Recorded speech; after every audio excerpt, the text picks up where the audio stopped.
بسم الله الرحمن الرحيم. اليوم نختم على أفواههم وتكلمنا أيديهم وتشهد أرجلهم بما كانوا يكسبون. ولو نشاء لطمسنا على فاستبقوا الصراط فأنى يبصرون.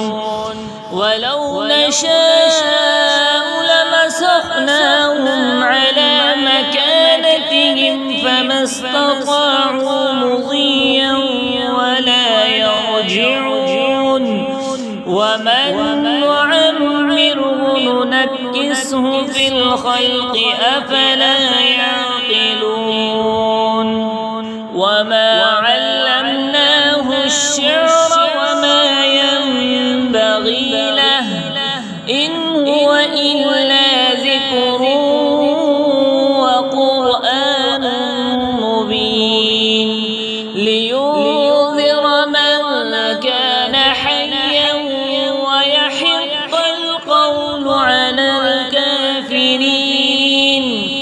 أولم يروا أنا خلقنا لهم مما عملت أيدينا أنعاما فهم لها مالكون. وذللناها لهم فمنها ركوبهم ومنها يأكلون. ولهم فيها منافع ومشارب أفلا يشكرون. واتخذوا من دون الله آلهة لعلهم ينصرون. لا يستطيعون نصرهم وهم لهم جند محضرون.